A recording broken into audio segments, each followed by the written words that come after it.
Welcome back to week 2 of Faith Through Lockdown. Over the next few weeks, we're going to be exploring what faith looks like when no one else is watching, when there's no physical church to meet in, when we can't meet as youth groups, when we can't even hang out with our friends. How do we continue to grow as followers of Jesus? Last week, we talked about the idea of silence, of how Jesus retreated a lot, and how it's so important to seek silence, solitude, and space to be with God. This week, however, we are going to be looking at part 2 and we're going to be thinking all about prayer. So let's jump right in.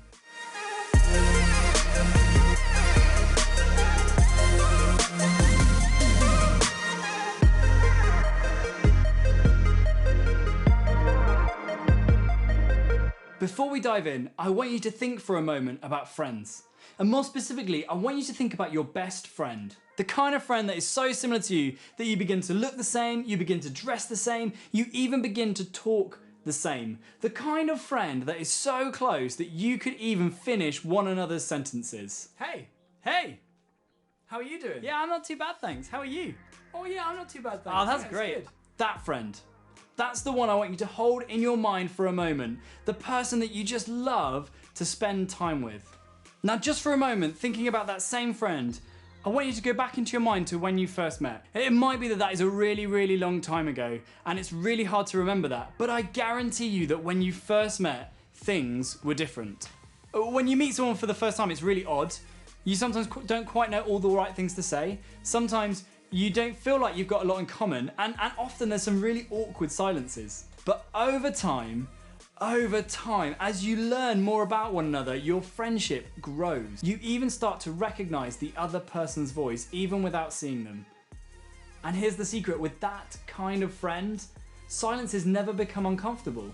I think it's really similar when we think about prayer. I remember when I first started trying to pray, it felt weird.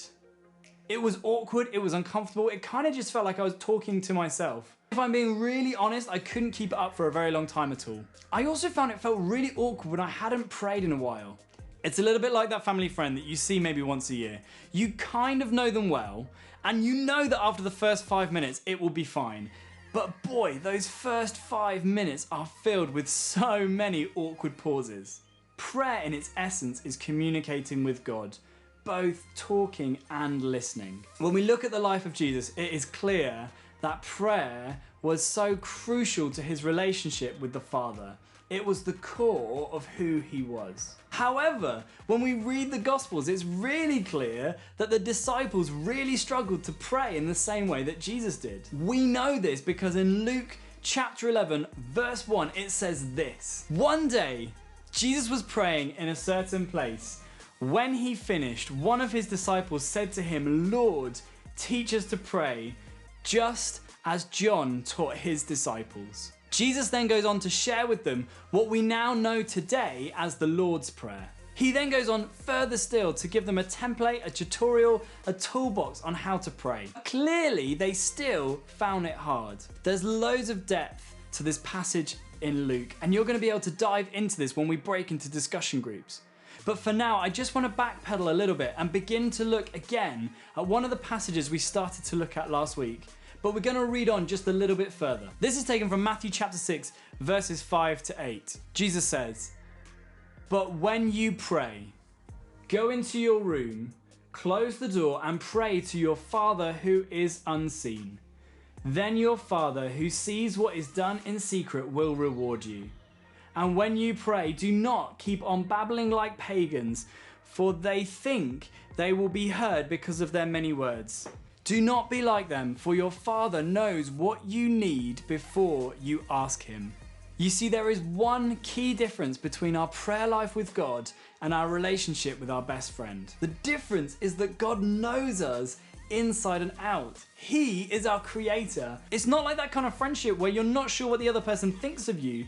You're not even sure if they like you yet. You feel like you're having to impress them and win them over. No, you see, with God it's completely different. God is hanging on your every word. He is longing to hear about your day, the big stuff and the small stuff. But also, God is dying to speak to you, to whisper his words of love and encouragement in your ear. To say, "My child, I love you." It might feel like an awkward silence for us, but it's not an awkward silence for God. It is an opportunity for him to speak. So how do we put this into practice?